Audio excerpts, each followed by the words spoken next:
All right, guys, we're going to be trying something new with a little introductory of what the podcast episode is going to be about before we hit the ground running. So, in today's episode, we're going to be looking at the locks of the week for college football playoffs. So, thanks for tuning in. Here we go, folks.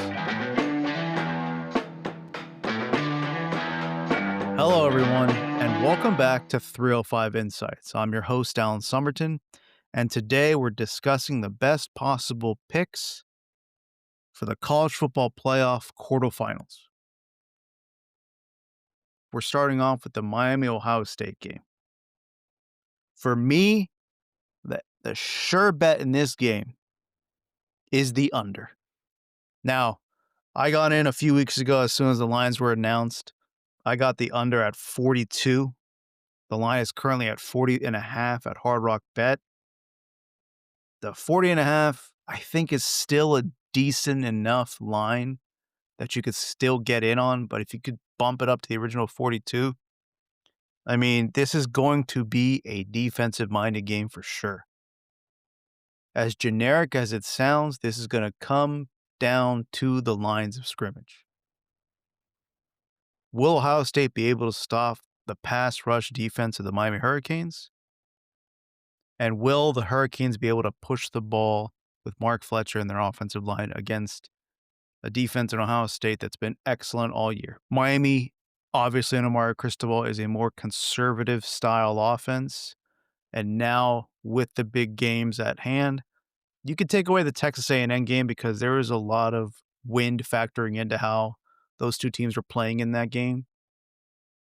But that being said, Cristobal's teams run at a snail's pace. They don't take advantage of having the type of athletes that they have in the ACC comparative to the other teams in the ACC. And I just don't think that they're going to change that. And I also think with Ryan Day on the other side, the question is, are they going to change how they've been running all year where they kind of run a very methodical style offense and they take their shots with Jeremiah Smith or Cardinal Tate whenever they need to? But they did this last year. They ran a methodical pace, and then come playoff time, they turned it up in terms of tempo against Tennessee, against Oregon, and they eventually won the national championship. I'm not sure if they'll be able to do that against Miami.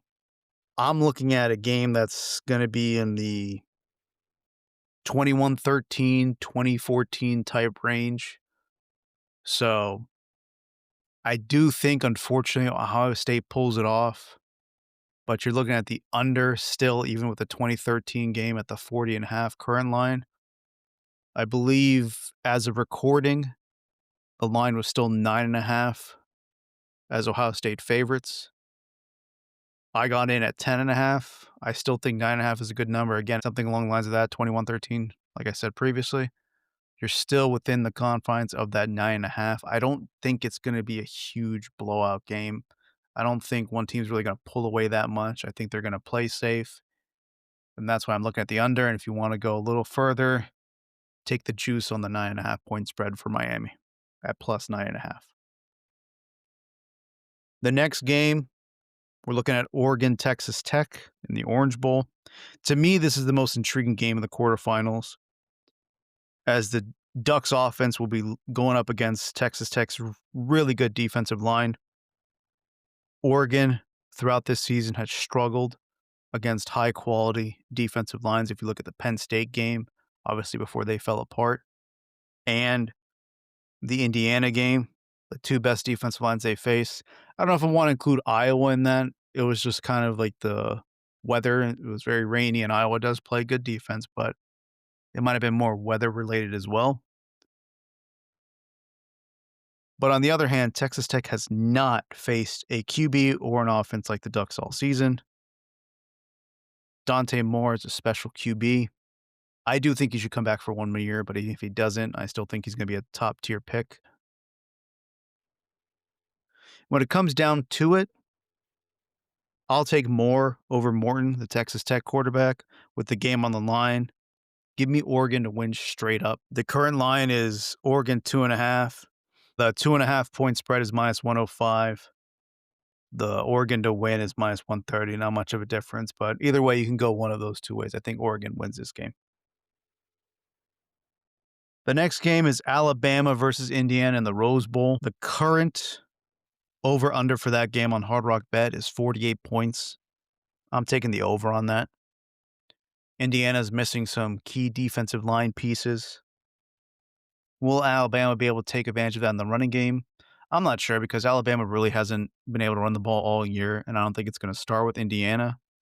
However, if you give Ty Simpson and these wide receivers enough time, I think, it should be plausible that Alabama can put up some points. I do think that Indiana's linebackers and their defensive line in general, maybe they might not be able to get pressure, but they do have excellent gap discipline, and the linebackers rarely, if ever, get fooled.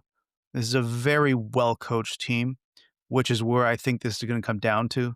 Not saying Kalen DeBoer is a schmuck when it comes to coaching, but I think Cignetti's riding on a different level right now, and even though Alabama may have the better athletes, they still haven't been able to put it all together on a consistent basis under DeBoer. They had their bright moments, they have a lot of low moments, but I think under Cignetti, Indiana has been one of the most consistent teams over the past 2 years. I'm looking at a 28-24 Indiana win, and that easily clears the 48 points for the over. So, doesn't cover the 6.5 point spread that it currently is. So, either take the plus 6.5 for Alabama, but I think, again, the over under 48 is the easiest bet that you can guarantee. And the final game for this college football playoff quarterfinals is Georgia versus Ole Miss. And I think, to me, in contrast to the Oregon Texas Tech game, this one is the easiest game to figure out. Georgia was marching up and down the field the first time that they played. Ole Miss had to basically score virtually on every single possession to keep up, and they didn't, which is why they lost. And now you subtract the Lane Kiffin factor of him trying to play the chess match on offense versus Kirby Smart on defense with Georgia. You see what Kirby Smart does when not only in the second half of games, but when he gets another opportunity to face a team. You saw what he did against Alabama this year. Alabama came out to a roaring start in their first game, and because Kirby decided to not kick a field goal late in the game, they lost that game. But if memory serves me correctly, either Alabama only scored 3 points in the second half or they were shut out completely. In the second game, in the SEC championship game, everybody saw how Georgia manhandled them. So now apply that same logic to an Ole Miss team that no longer has Lane Kiffin running the show. What do you think Kirby Smart's going to do? Even if by some miracle Ole Miss is able to put up decent offensive numbers in the first half, Kirby Smart will inevitably make the adjustments in the second half, and Georgia's going to pull away. I think this 6.5 point spread for Georgia is too low. I think this game has the highest probability of being a blowout. I'm not sure if that's going to happen. I didn't really think of a score for this game, but I mean, I'm thinking at least a double-digit win for Georgia. So the 6.5 point spread for Georgia, easy money. So that being said, that's going to be a quick episode, folks. I really didn't want to dive in too deep to this because, the games are around the corner. I just wanted to get an episode out. So going in next year, we got a lot to discuss. I've been falling behind on pushing out the content, but we got to talk about everything that's going on with FSU, the transfer portal, the coaching changes. We got to talk about the developments with Miami in the sense of how far they've been going into the playoffs, whether they win or lose against Ohio State. What type of season was it? Can it be deemed successful? And the type of recruits that they're bringing in. And again, the transfer portal is going to be opening up soon. we'll have a lot of content on that as well. So it's been an interesting year trying to cover, specifically Florida State football. Interesting highs to start off the year, trying to temper expectations, and then they fell back down to earth really quickly. College football is evolving ever so quickly, and it's been an interesting watch to see how much parity has spread throughout the field, making it that much more exciting for a larger pool of fan bases that think they can make the playoffs. So, yeah, here's to pumping out more content. That's one of my goals next year. I'm really excited for that. So, that being said, thanks for listening. Thanks for stopping by. You know the drill when it comes to you can find us on Apple Podcasts, you can find us on Spotify, you can find us on YouTube. Like, subscribe, throw in some comments, do all that stuff, whether it's on any of those 3 channels. Thank you for listening. Thank you for growing the channel this year. It's much appreciated. It's much appreciated. I'm very passionate about college football.